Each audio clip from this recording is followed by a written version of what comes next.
അസ്വലാത്തു അലൽ മയ്യത്തി, മയ്യത്ത് നിസ്കാരം. ഷുറൂത്തുഹ, അതിൻ്റെ നിബന്ധനകൾ ആണ് പറയുന്നത്. ഫസ്റ്റ്, സ്വലാത്തിൽ മയ്യത്തി സിത്തത്തു ഷുറൂത്ത്, മയ്യത്ത് നിസ്കാരത്തിന് 6 ഷർത്തുകളാണുള്ളത്. നിസ്കാരത്തെക്കുറിച്ചുള്ള ആകെ ഒരു മനസ്സിലാക്കൽ എപ്പോഴും വേണം. മയ്യത്ത് നിസ്കാരം 6 നിബന്ധനകളുള്ള ഒരു നിസ്കാരമാണ് മയ്യത്ത് നിസ്കാരം. ബാങ്കില്ല, ഇഖാമത്തില്ല. ബാങ്കും ഇഖാമത്തും ജനിച്ച ഉടനെ കൊടുത്തിട്ടുണ്ട്. വലത്തെ ചെവിയിൽ ബാങ്കും ഇടത്തെ ചെവിയിൽ ഇഖാമത്തും കൊടുത്തു കഴിഞ്ഞു. ഇനി നേരെ നിസ്കാരത്തിലേക്കാണ് കയറുന്നത്. എപ്പോഴാണ് മയ്യത്താവേണ്ടത് എന്ന് ആർക്കും എപ്പോഴും ഒന്നും പറയാൻ പറ്റാത്തൊരു സംഗതിയാണ് മരണം. പെട്ടെന്നുള്ള മരണത്തെ തൊട്ട് അല്ലാഹു നമ്മളെ കാത്തുരക്ഷിക്കട്ടെ. അൽ അവ്വലു, ഒന്നാമത്തെ ഷർത്ത് ത്വഹാറത്തുൽ മുസല്ലി, നിസ്കരിച്ചുന്ന ആൾക്ക് ശുദ്ധി വേണം. 2 അശുദ്ധികളാണുള്ളത്. ഒന്ന് ചെറിയ അശുദ്ധി, മറ്റൊന്ന് വലിയ അശുദ്ധി. ചെറിയ അശുദ്ധിയിൽ നിന്ന് ശുദ്ധിയാകാൻ ഉളു ചെയ്താൽ മതി. വലിയ അശുദ്ധി ഉണ്ടായാൽ കുളിച്ചണം. ഈ 2 അശുദ്ധികളിൽ നിന്നും ശുദ്ധിയായിട്ട് വേണം നിസ്കരിച്ചാൻ. അപ്പം നിസ്കരിച്ച ആൾക്ക് എന്ത് വേണം? ശുദ്ധി വേണം എന്ന് മനസ്സിലായി. രണ്ടാമത്തത് ത്വഹാറത്തുഹു അനി നജാസത്തി, നജസിൽ നിന്നൊക്കെ ശുദ്ധി വരുത്തണം. പാൻറ്റിൻ്റെ അടി കുറച്ച് നല്ല നീട്ടുള്ള പാൻറ്റാ, അത് ഇങ്ങനെ അങ്ങാടി കൂടെ ഒക്കെ അടിച്ചേരിയിട്ട് ഇങ്ങനെ ചാണകത്ത് കൂടെ ഒക്കെ പോകുക സാധനം. എന്നിട്ട് നിസ്കരിച്ചാൽ നേരത്തെ എന്താവും, ആ പാൻറ്റ് അങ്ങോട്ട് മടക്കിയാണ്ട് വെക്കും. കാരണം ഞെരിയാണിക്ക് താഴെ വസ്ത്രം ഇറങ്ങാൻ പാടില്ല എന്ന് ഓനറിയാം, അല്ലെങ്കിൽ ഓൾക്കറിയാം. പാവാടയാണെങ്കിൽ പാവാട, മാക്സി ആണെങ്കിൽ മാക്സി, ഫാൻ്റാണെങ്കിൽ ഫാൻറ്റ്. നിസ്കരിച്ചാൽ നേരത്തെ എന്താവും, ആ ഫാൻ്റാണ് മടക്കി വെക്കും. 2 or 3 മടക്ക് മടക്കും. ഇപ്പം നജസ് ആ ഫാൻറ്റുമ്മ ഉണ്ട്, ഓൻ നിൽക്കാറും ശരിയാവില്ല. അതുകൊണ്ട് ഫാൻറ്റ് ഇടുന്ന കുട്ടികളോടൊക്കെ പറഞ്ഞുകൊണ്ടു വല്ലാണ്ട് അറക്കുള്ള ഫാൻറ്റ് വേണ്ട. സ്വന്തം മക്കളാണെങ്കിൽ എന്ത് ചെയ്യുക, പ്രത്യേകം പറഞ്ഞു കൊടുക്കുക. നജസിൽ നിന്ന് ശുദ്ധിയാവൽ ഷർത്താണ് നിസ്കാരത്തിൻ്റെ. അത് മയ്യത്ത് നിസ്കാരം എന്നല്ല, എല്ലാ നിസ്കാരത്തിനും കണക്കാം. വസാലിസ്, മൂന്നാമത്തത്, അതും ഇമ്പോർട്ടൻ്റ് ആണ്, സത്രു ഔറത്തിഹി, ഔറത്ത് മറക്കാം. ഇന്നാന്ന് മഞ്ചേരി പള്ളിക്കെന്ന് നിസ്കരിച്ച് കഴിഞ്ഞേക്കുന്നു ഒരു ചങ്ങായിനെ വിളിച്ചാണ് കൊണ്ടുപോയി.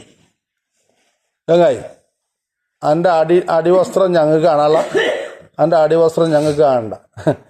ഓൻ്റെ റുക്കുവക്കും സുജൂദക്കും പോയപ്പോൾ ഓൻ്റെ ഫാൻറ്റ് സലാം പറഞ്ഞാൽ അടിയിൽ പോയിക്കണം. ഫാൻറ്റ് സലാം പറഞ്ഞ അടിയിൽ പോയി. വേറെ അടിവസ്ത്രമാണ് കാണേണ്ടത്. അടിവസ്ത്രം കണ്ടാൽ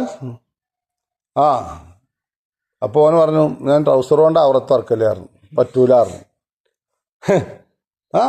ട്രൗസർ കൊണ്ട് ഞാൻ ഔറത്ത് ഇറക്കല, പറ്റൂലായിരുന്നു. ഇനി ഏതായാലും ബെൽറ്റൊക്കെ ഇട്ട് മുറുക്കിയിട്ട് കാണണം, എന്ത് ചെയ്തോ, പാൻറ്റ് കയറ്റിയെടുത്തോ. അപ്പോൾ ഔറത്ത് എന്ന സംഗതി ഇപ്പോൾ ഇവിടുന്ന് മനസ്സിലാക്കാത്തതിൽ കുറേ ആൾക്കാരുണ്ട്. ഈ പൊക്കിളാണ് സാധനം ഉണ്ടല്ലോ, മാ ബൈന സുറത്തി വറുഖുബ, പൊക്കിളും മറയണം, മുട്ടും മറയണം. മുട്ട് എന്തായാലും മറയും. ഇപ്പൊ വേറൊരു ഫാൻറ്റ് ഇറങ്ങിയിട്ടുണ്ട്, കീറ ഫാൻറ്റ്. ആ കീറ ഫാൻറ്റ് തൊടൻ്റെ അവിടെ കീറലുണ്ടാവും, മുട്ടിൻ്റെ അവിടെ കീറലുണ്ടാവും. അതും സംഗതി എന്താണ്, അതിൻ്റെ ഉള്ളിലൂടെ ഔറത്ത് വിളിയാവും. അപ്പോൾ ഔറത്ത് മറയൽ നിർബന്ധ. അത് നിസ്കാരത്തിൻ്റെ മൂന്നാമത്തെ ഷർത്ത്, മയ്യത്ത് നിസ്കാരം അപ്പോൾ പറയുന്നത് കേട്ടോ. വറാബിഉ, നാലാമത്തത് ഇസ്തിഖ്ബാലുഹുൽ ഖിബ്ല, നിസ്കരിക്കുന്ന ആൾ ഖിബ്ലയിലേക്ക് മുന്നിടണം. അപ്പം നമ്മൾ നിസ്കരിച്ചുമ്പോൾ ഈ മുസല്ലെങ്ങാനും കുറച്ച് ചെരിച്ചിട്ട്, അപ്പം അപ്പുറത്തെ ഷെഡിലാണ് നിസ്കരിച്ചുമ്പോൾ, എന്നാ കണ്ടില്ലേ ഇവിടെ നിന്ന് പൈസ പറയുന്നത്, നിങ്ങളെല്ലാവരും നേരെ നിൽക്കണം. അത് വലിയ ഗൗരവമാണ്. ഇവിടെ മാത്രമല്ല, പള്ളിത്തൊടുക്ക് ഇറങ്ങിയാലും പ്രശ്നം തന്നെയാണ്. അപ്പോൾ അതുകൊണ്ട് ഖിബ്ലയിലേക്ക് മുന്നിടുക എന്നുള്ളത് ഷർത്താണ്. മയ്യത്തിനെ ഖിബ്ലക്ക് ചെരിച്ചെടുത്തുക എന്നുള്ളതും ഷർത്താണ്, നിർബന്ധമാണ്. ഏതെങ്കിലും മയ്യത്ത് ഖിബ്ലക്ക് ചെരിഞ്ഞിട്ട് അറിഞ്ഞിട്ടില്ല എങ്കിൽ ഖബർ പൊളിച്ചണം. എന്നിട്ട് മയ്യത്ത് ജീർണിച്ചിട്ടില്ല എങ്കിൽ എന്ത് ചെയ്യണം, എടുത്തുകാണ്ട് രണ്ടാമത് മറയണം. അതൊക്കെ വലിയ വിഷയമാണ്.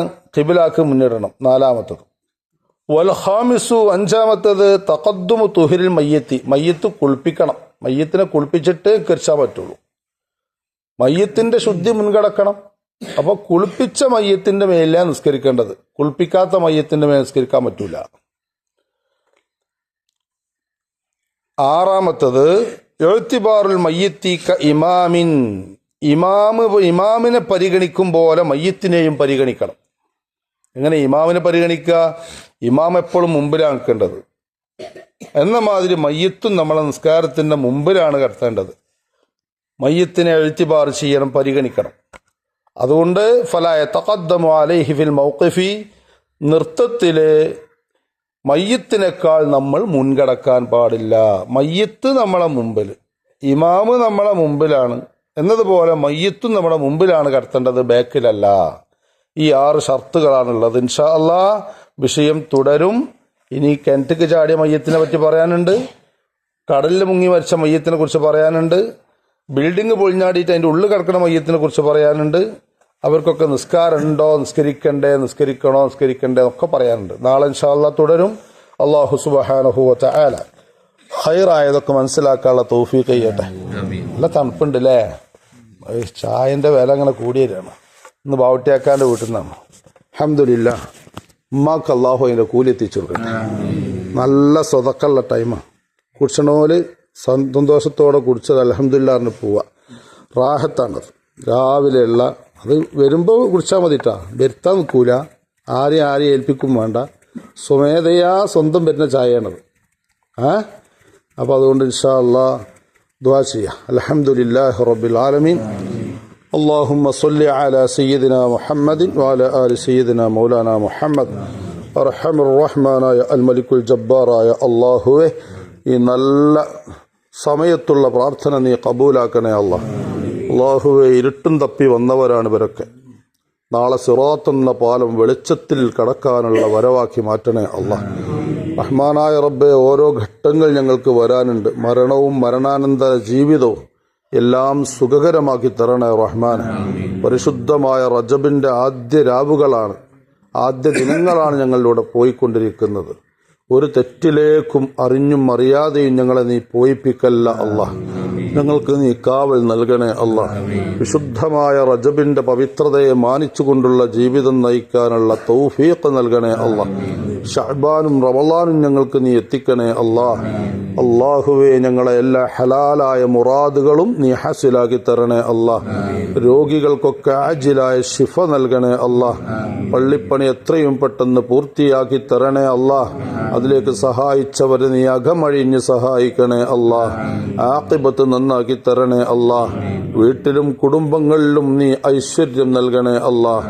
ജീവിത സുഖം എന്താണെന്നറിയാതെ കഷ്ടപ്പാട് സഹിക്കുന്ന ഒരുപാട് കുടുംബങ്ങളുണ്ട് റബ്ബേ.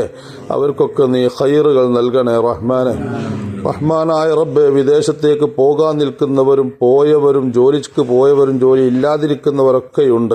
എല്ലാവരുടെ മഈശത്തിന്റെ അസ്ബാബുകളിലും നീ ബറകാത്തുകൾ ചൊരിയണേ അല്ലാഹ്. യാ റബ്ബി യാ അല്ലാഹ്, പെടുന്നനെയുള്ള മരണങ്ങളോ മരണരോഗങ്ങളോ നീ നൽകല്ല അല്ലാഹ്. ബാധ്യതകൾ ബാക്കിയാക്കി ഞങ്ങളെ ആരെ റൂഹും പിടിക്കല്ല അല്ലാഹ്. എല്ലാ കടബാധ്യതകളിൽ നിന്നും ഞങ്ങൾക്ക് നീ സലാമത്ത് നൽകണേ അല്ലാഹ്. ബിഹഖ് സയ്യിദിനാ മുസ്തഫ മുഹമ്മദിൻ സ്വല്ലല്ലാഹു عليه وسلم.